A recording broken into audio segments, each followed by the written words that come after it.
जंगल में एक टुनटुनी चिड़िया रहती थी। उसने एक पेड़ की डाल पर अपने लिए घर बनाया था। वो और उसके बच्चे उस घर में रहते थे। अचानक बारिश का मौसम आ गया और बहुत तेज बारिशें होने लगी। टुनटुनी चिड़िया बेचारी कहीं बाहर नहीं निकल पा रही थी। एक दिन रात को बहुत तेज हवाएं चलने लगी, जिसकी वजह से टुनटुनी चिड़िया का घर कहीं दूर जाकर गिर पड़ा। वो बेघर हो गई। ये देखकर वो बहुत परेशान हो गई।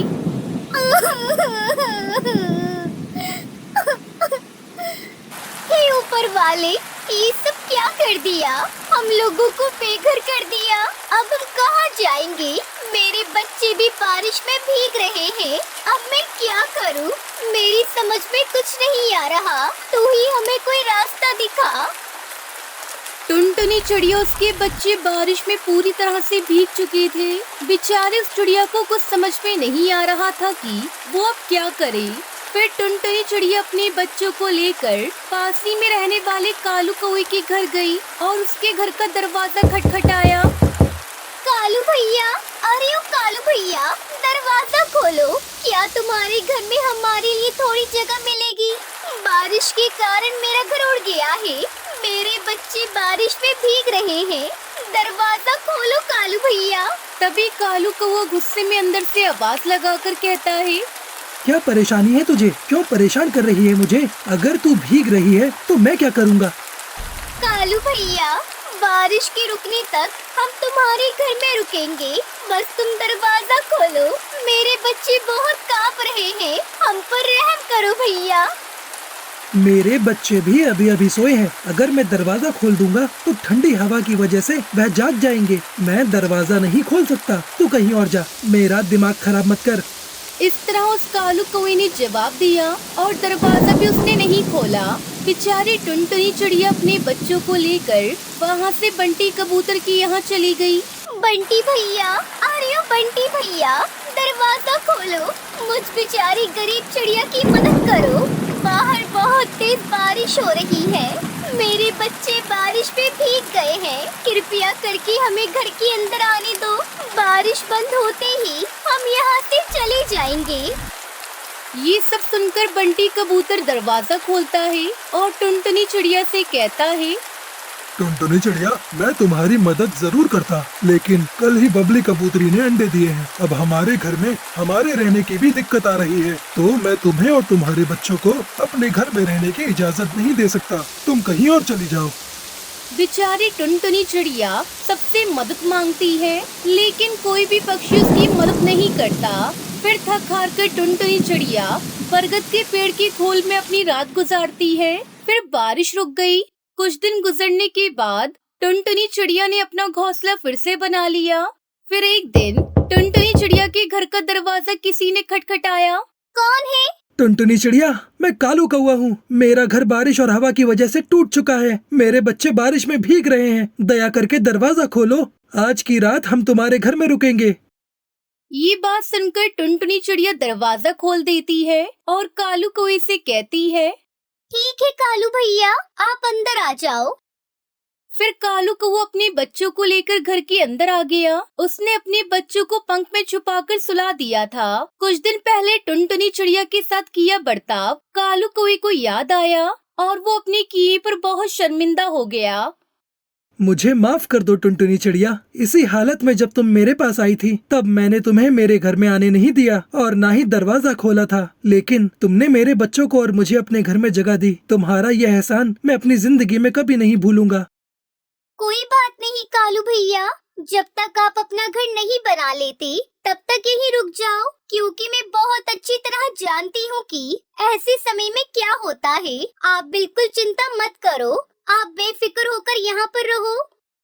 टुनटुनी चिड़िया, तुम कितनी अच्छी हो। मैंने तुम्हारी कोई मदद नहीं की, लेकिन फिर भी तुमने मेरा पूरा साथ दिया। आज से मैं तुम्हारा अच्छा दोस्त बनकर रहूंगा और हर मुश्किल वक्त में मैं तुम्हारा साथ दूंगा। जब भी तुम्हें मेरी जरूरत होगी, वहाँ तुम मुझे अपने साथ पाओगी।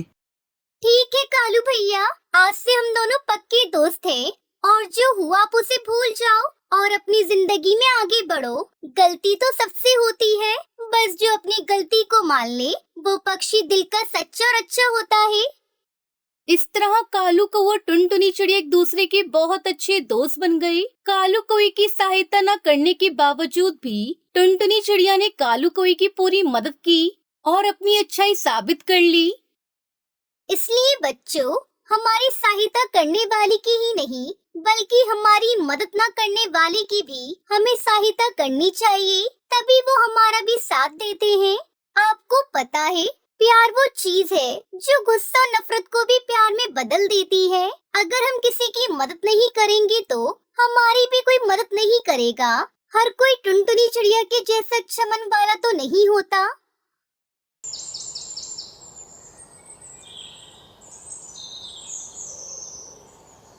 रामपुर जंगल में पक्षियों की सभा हो रही थी। सभी पक्षी आपस में हंसी मजाक कर रहे थे। तभी वहां पर टुनटुनी चिड़िया लड्डू लेकर आती है। देखो दोस्तों, मैं तुम सबके लिए क्या लेकर आई हूँ। अरे वाह, ये तो लड्डू है और देखने में बहुत ही स्वादिष्ट लग रहे हैं। देखने से तो मुझे भी ये बड़े अच्छे लग रहे हैं। मेरे मुंह में पानी आ गया। अब मुझसे इंतजार नहीं होगा। टुनटुनी, जल्दी से हम लोगों को भी खिलाओ ना। तभी टुनटुनी चिड़िया सभी दोस्तों को लड्डू खिलाने लगती है कि इतने में अचानक से वहां पर शिकारी पक्षी चील और बाज आ जाते हैं और दोनों पक्षी सभी पर हमला कर देते हैं। अचानक से हुए हमले से सभी पक्षी बहुत घबरा जाते हैं। चील और बाज ने टूनी मौसी, कालू कौआ, सुनहरी चिड़िया और भी अन्य पक्षियों को कैद कर लिया था। इतने में वहां से टुनटुनी चिड़िया अपनी जान बचाकर किसी तरह निकल जाती है। अरे बाज दोस्त, एक चिड़िया तो जान बचाकर निकल गई। ओए ओए, कोई बात नहीं, लेकिन हमने इन लोगों को तो पकड़ ही लिया है ना। उस चिड़िया को भी किसी दिन पकड़ ही लेंगे। ऐसा बोल के दोनों जोर जोर से हंसने लगते हैं और सभी पक्षियों को लेकर अपने घोंसले की ओर निकल जाते हैं। वहीं दूसरी ओर टुनटुनी चिड़िया शिकारी पक्षी से बचकर जंगल में अब बहुत दूर आ गई थी और एक पेड़ पर उदास होकर बैठ के सोचने लगती है। हे भगवान, ये क्या हो गया। वो दुष्ट चील और बाज ने मेरे सभी दोस्तों को पकड़ लिया। अब मैं क्या करूं? मैं इस तरह नहीं रह सकती। मुझे अपने दोस्तों को बचाने के लिए कुछ न कुछ तो करना ही होगा। ऐसा बोल के टुनटुनी चिड़िया सोचने लगती है और वहीं शाम हो जाती है। इतने में टुनटुनी चिड़िया के मन में एक योजना आती है। वो जल्दी से कुछ लकड़ियां लेने के लिए चली जाती है और उससे कुछ लकड़ी का जाल बनाने लगती है। टुनटुनी अपनी योजना अनुसार बहुत मेहनत करती है। धीरे धीरे अब रात हो जाती है और टुनटुनी अपने घर वापस आ जाती है और सो जाती है। वहीं दूसरी ओर चील और बाज ने सभी पक्षियों को पकड़कर पिंजरे में डाल दिया था और उनका जीना मुश्किल कर रखा था। अरे दोस्त, बहुत भूख लगी है। चलो इसमें से किसी एक चिड़िया को पकाकर खाते हैं। और क्या, मुझे भी बहुत भूख लगी है और हमने कई दिनों से चिड़िया का ताजा मांस नहीं खाया। चलो खाया जाए। अरे वो पीली वाली को उठा लेते हैं, वो बहुत फुदक रही है, उसे ही उठा ले। ऐसा बोलकर चील उस चिड़िया के पास चला जाता है और उसे पकड़ लेता है। दोनों मिलकर उसे मार देते हैं और उसे खाने लगते हैं। ऐसा देखकर सभी पक्षी अब डर के मारे कांपने लगते हैं। ये चिड़िया तो बहुत स्वादिष्ट है। खाने में तो मजा ही आ गया। हाँ यार, अब सोया जाए। बाकी की चिड़ियाओं को कल पकाकर खाएंगे।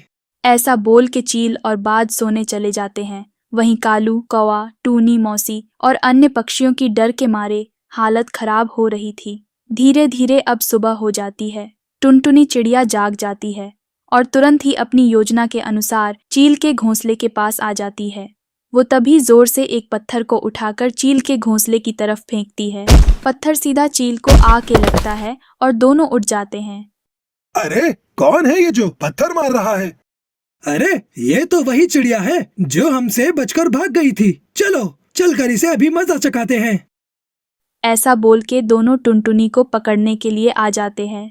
तो टुनटुनी चिड़िया तुरंत ही योजना अनुसार दोनों को जंगल ले जाती है। थोड़ी दूर जाकर टुनटुनी रुक जाती है और जैसे ही दोनों पास आते हैं तो टुनटुनी थोड़ी दूर जाकर पैरों में रखा हुआ पत्थर का टुकड़ा नीचे जमीन पर फेंक देती है। वो पत्थर जैसे ही नीचे गिरता है तो लकड़ियों का जाल तुरंत ही बाहर आ जाता है और तभी वहां पर चील लकड़ी से टकरा जाता है और घायल होकर नीचे गिर पड़ता है। लेकिन बाज अभी भी बच जाता है और ये देखकर वो बहुत गुस्सा हो जाता है और फिर टुनटुनी चिड़िया को मारने के लिए उसका पीछा करने लगता है। ओहो, ये क्या हुआ? ये बाज तो बच गया। अब मुझे कुछ और करना होगा। ऐसा बोलकर टुनटुनी चिड़िया बाज को खोखली हुई लकड़ी के टुकड़े के पास ले जाती है और अंदर चली जाती है।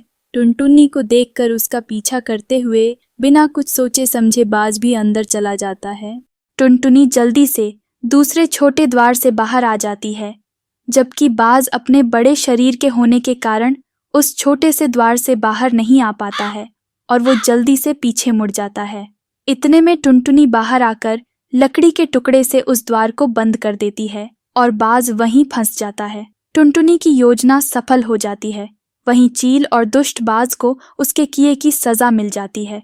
टुनटुनी जल्दी से चील के घोंसले पर आकर अपने सभी दोस्तों को बचा लेती है और जो कुछ हुआ था वो सब उन लोगों को बताती है। वो लोग भी टुनटुनी को अपनी आप बीती सुनाते हैं। सभी पक्षी टुनटुनी चिड़िया को धन्यवाद देते हैं और अपने अपने घर वापस लौट जाती है और इसी तरह रामपुर जंगल में खुशियां वापस लौट आती है।